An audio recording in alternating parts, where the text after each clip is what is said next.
اچھے اخلاق اور کردار کے ساتھ خوبرو صورت بھی اللہ کی ایک بڑی نعمت ہے، جس کی طرف ہر انسان کا دل خود بخود کھینچا چلا جاتا ہے۔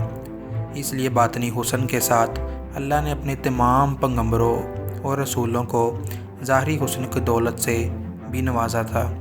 چنانچہ ہمارے پیارے نبی حضرت محمد صلی اللہ علیہ وآلہ وسلم اللہ کے بھیجے گئے تمام پیغمبروں اور پوری نسل انسانیت میں سب سے خوبصورت اور حسین شکل و صورت کے مالک ہیں۔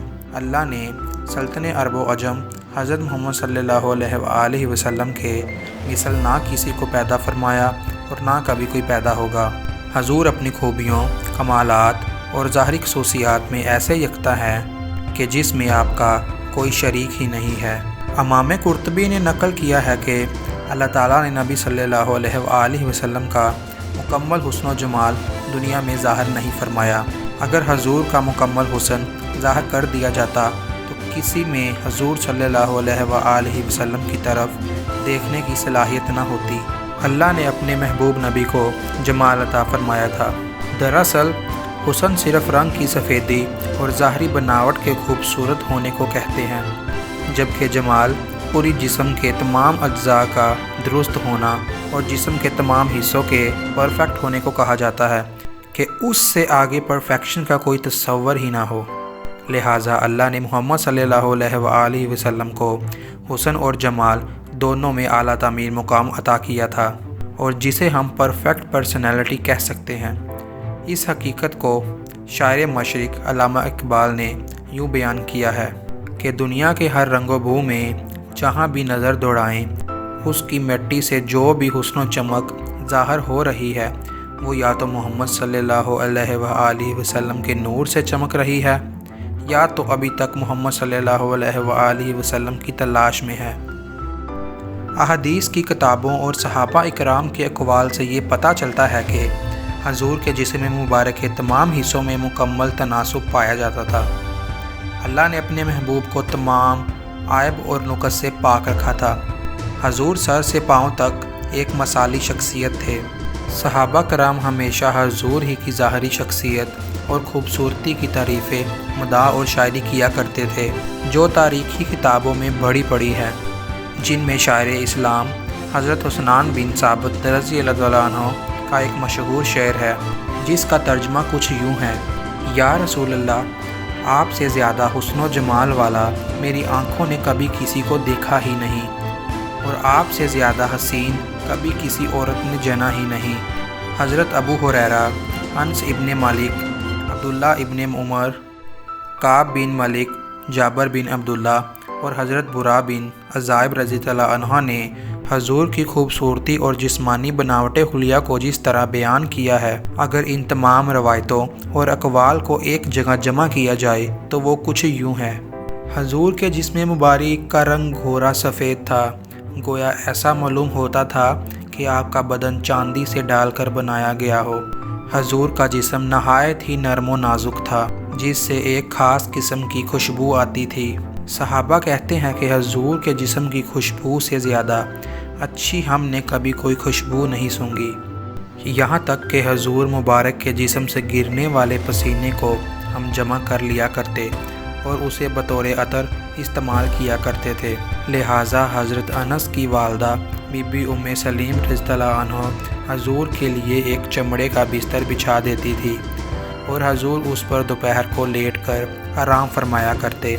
لہٰذا آپ کے جسم مبارک کے پسینے کو وہ ایک شیشی میں جمع فرما لیتی، پھر اسے ایک خوشبو میں ملا لیا کرتی۔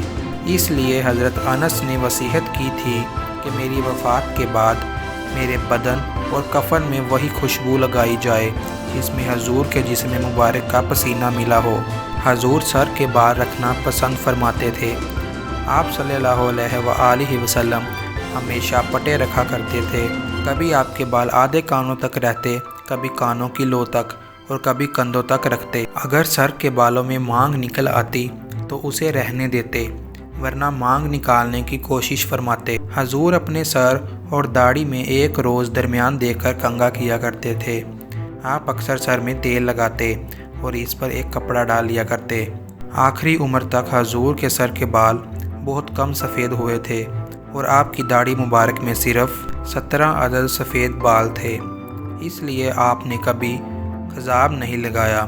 البتہ آپ کبھی کبھی مہندی کا خضاب لگانا پسند فرماتے تھے۔ آپ کے بال نہ بالکل گھنگریلے تھے اور نہ بالکل سیدھے، بلکہ درمیانی کیفیت کے تھے۔ حضور نے حجۃ الوداع میں جب اپنے بال اتروائے تو صحابہ میں بطور تبرک تقسیم ہوئے۔ بی بی ام سلمہ نے ان بالوں کو ایک شیشی میں رکھ دیا، اور جب کبھی کسی شخص کو نظر لگتی یا کوئی اور مرض ہوتا تو آپ اس شیشی کو پانی میں ڈبو کر دیتی تھی اور اس پانی سے شفا حاصل ہو جاتی۔ حضور کا چہرہ مبارک نہایت ہی پر نور اور خوبصورت تھا، نہ زیادہ گول تھا اور نہ زیادہ پھولا ہوا۔ آپ کے دانت مبارک آبدار موتیوں کی مانند تھے، جو سفید چہرے کے ساتھ چمکتے تو یاقوت کے موتی کی طرح لگتے تھے۔ حضور کی آنکھیں بڑی ہی سیاہ اور سرمگی تھی، جن میں سرخ ڈوریں تیرتے دکھائی دیتے تھے۔ جب حضور کی طرف کوئی نظر کرتا تو یوں سمجھتا کہ آپ کی آنکھوں میں سرما لگا ہے، جبکہ آپ کی آنکھوں میں سرما موجود نہ ہوتا تھا۔ پیشانی مبارک کشادہ تھی، بھویں باریک اور گھنی تھی، اور دونوں بھویں اس قدر قریب تھی کہ دور سے دونوں ملی ہوئی معلوم ہوتی تھی، اور دونوں بھوؤں کے درمیان ایک راگ تھی جو غصے کے وقت ابھر جاتا تھا۔ آنکھوں کی پلکیں گھنی اور دراز تھی۔ اللہ نے حضور کو ایسا معجزہ عطا فرمایا تھا کہ ان مقدس آنکھوں سے آپ ایک ہی وقت میں آگے پیچھے، دائیں بائیں، اوپر نیچے، دن رات، اندھیرے اجالے میں بھی یکساں دیکھ لیتے تھے۔ حضور کی ناک نہایت ہی خوبصورت، اونچی اور خمیدہ تھی۔ ناک کی بلندی سے اس پر نور چمکتا معلوم ہوتا تھا۔ حضور کے مبارک کان میں بھی معجزانہ شان موجود تھا۔ آپ خود ارشاد فرمایا کرتے کہ میں ان چیزوں کو دیکھتا ہوں جن کو تم میں سے کوئی نہیں دیکھتا، اور ان آوازوں کو سنتا ہوں جن کو تم میں سے کوئی نہیں سنتا۔ پیارے نبی کی رخسار مبارک نرم و نازک تھے، یہاں تک کہ آپ جب گفتگو کرتے تو آپ کے دونوں گال ہموار ہو جایا کرتے۔ حضور کی گردن مبارک نہایت ہی معتدل، مراحیدار اور سڈول تھی، جو خوبصورتی اور صفائی میں نہایت ہی بے مثل تھی۔ حضور کی مقدس ہتھیلیاں چوڑی، گوشت سے بھری ہوئی، کلائیاں لمبی، بازو دراز، جبکہ ہتھیلیاں نہایت ہی نرم و نازک تھی، جس سے ایک خاص قسم کی خوشبو آتی تھی۔ چنانچہ جس شخص سے آپ مصافحہ فرماتے وہ دن بھر اپنی ہاتھوں کو خوشبودار پاتا۔ حضور کا شکم اور سینہ مبارک دونوں ہموار اور برابر تھے۔ سینہ چوڑا تھا اور مقدس چھاتیاں اور پورا شکم بالوں سے خالی تھا۔ البتہ کندھوں اور کلائیوں پر کچھ بال موجود تھے۔ آپ نہ ہی زیادہ لمبے قد والے تھے اور نہ ہی چھوٹے قد کے، بلکہ آپ کا قد میانہ تھا۔ لیکن جب حضور کسی لمبے قد والے شخص کے ساتھ چلتے تو اس سے بھی زیادہ بلند نظر آتے۔ آپ صلی اللہ علیہ وآلہ وسلم کا چہرہ اس قدر روشن اور پر نور تھا کہ مسلسل دیکھنے پر آنکھیں چنڈیا جاتی۔ چہرہ اطہر سورج کی طرح روشن تھا اور کوئی شخص بھی آپ کی طرف نظر بھر کر نہ دیکھ پاتا۔ حضرت جابر رضی اللہ عنہ کا بیان ہے کہ میں نے رسول اللہ کو ایک مرتبہ چاندنی رات میں دیکھا۔ اس وقت حضور ایک سرخ داری دار چادر اوڑھے ہوئے تھے۔ میں ایک مرتبہ چاند کی طرف دیکھتا اور ایک مرتبہ حضور کے چہرے کو دیکھتا، یہاں تک کہ میں نے فیصلہ کیا کہ حضور کا چہرہ چاند سے بھی زیادہ خوبصورت تھا۔ ام المومنین حضرت عائشہ فرماتی ہے کہ مصر والے اگر میرے حضور مبارک کے اوصاف سن لیتے تو حضرت یوسف کی قیمت لگانا بھول جاتے، اور جو لائقاں کو ملامت کرنے والی عورتیں اگر میرے محبوب کی پیشانی کو دیکھ لیتی تو اپنے ہاتھوں کی بجائے اپنے دل کاٹنے کو ترجیح دیتی۔